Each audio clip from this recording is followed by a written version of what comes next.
שלום לכם, אני הולך לדבר היום על קבלת החלטות בשוק ההון מתוך מקום של תודעה. זה קצת הסתכלות אחרת על כל הנושא של השקעות מהצורה הרגילה שאנחנו רגילים לשמוע מאנשי מקצוע. זה בא להרחיב את התודעה שלנו לגבי הכספים שלנו. אני בעיקר מדבר על הנושא של שוק ההון, כי הכספים של כל הציבור הישראלי של הפנסיה, קרנות השתלמות והגמל, נמצאים בשוק ההון, ולכן יש אחריות כבדה לכל אחד מאיתנו לגבי קבלת החלטות באיזה מסלולים ואיך הכסף הזה ינוהל למשך הרבה זמן. אני רק אתן דוגמה. אם אדם בגילי שעוד 20 שנה יוצא לפנסיה, לצורך העניין אני מצליח להשיג 3% תשואה לשנה, ייקח לי בערך 24 שנה להכפיל את הכסף. אם היה לי 1,000,000 שקל שצברתי עד היום, ייקח לי 24 שנה ואז יהיה לי 2 מיליון. ואם הצלחתי להשיג תשואה של נגיד 9% בשנה ממוצעת, אז אני אכפיל את הכסף כל 8 שנים. זה אומר שיהיה לי 2 מיליון אחרי 8 שנים, ו4 מיליון אחרי 16 שנה, ואחרי 24 שנה, שבתרחיש הראשון רק יהיה 2 מיליון, כבר יש לי 8 מיליון שקלים. אתם מבינים את הכוח הזה של ריבית דריבית? אז למעשה, איך זה קשור לתודעה?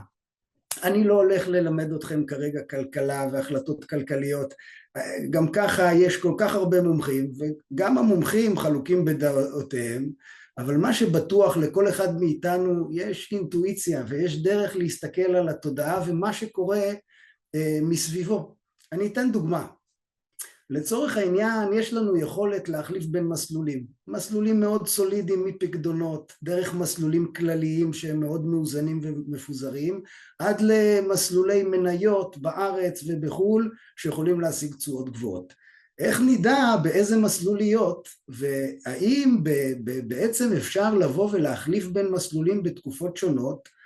אז המומחים הכלכליים יגידו שלא תעיזו, כי אתם בדיוק שתבואו לשנות מסלול השקעה ממניות לסולידי, אתם תפסידו כסף, ולכן ההמלצה היא תמיד להתאים את מסלול ההשקעה לפי גיל ולהישאר עם זה. מה שאני בעצם בא להגיד, שיש לנו יכולת לבוא ולהסתכל מה קורה סביבנו. נניח, השוק ההון עובד בצורה של גלים. ישנם תקופות שישנם עליות, ואחרי זה הרבה פעמים בשוק המניות הוא מאוד תנודתי, בעיקר בעשורים האחרונים הוא הפך להיות עוד יותר תנודתי, ואז מגיע תיקון מאוד גדול. אני אתן דוגמה, מדד ה-S&P, שהיום הרבה מאוד אנשים מעבירים את הכספים הפנסיוניים שלהם למדד ה-S&P, שזה 500 החברות הגדולות בארצות הברית. זה מדד שירד במשבר של 2008-2009 כ-56%. אני מזכיר, מה שיורד 56% או 50% לצורך הדוגמה, צריך 100% אחרי זה שיעלה בשביל להגיע לאותו סכום קרן שהיה לפני המשבר.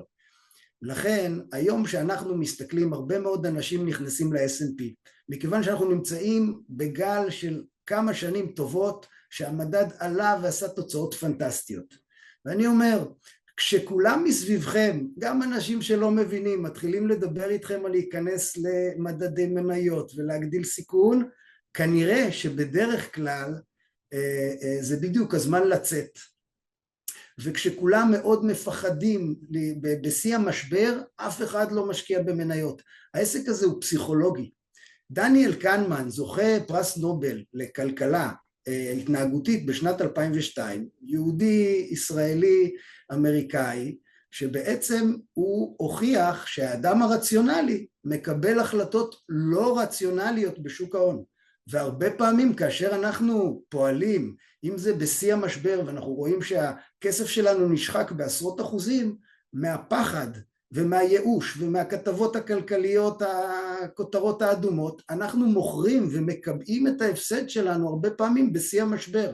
ועכשיו קורה דבר הפוך, שאחרי הרבה שנים של עליות ותוצאות פנטסטיות, כל יועצי השקעות אומרים, אתה רוצה להרוויח יותר? תראה מה קרה עם המדד הזה ב5 שנים האחרונות, היית מרוויח 100%. ואז הגרידיות שלנו כבני אדם עולה, ואנחנו לוקחים סיכונים מעבר לפופיק, מעבר למה שאנחנו יכולים.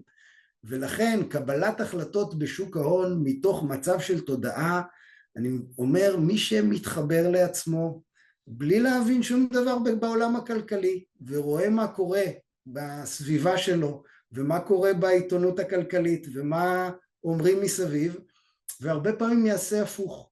מה שנקרא, יש בשוק ההון, יש כסף חכם, ויש כסף טיפש. והכסף החכם הוא מהמיעוט של המיעוט, שבדרך כלל מוכר בדיוק בזמן הלא נכון לכסף הטיפש, שזה רוב האנשים. לא כי זה אנשים טיפשים, אנשים מאוד חכמים יכולים להיות שם פרופסורים ומדענים ומומחים, אבל כעדר, מה שנקרא שהולכים אחרי העדר, אז אנחנו עושים טעויות. ולכן אני אומר, תתחברו לתודעה, תקבלו החלטות מהמקום הזה,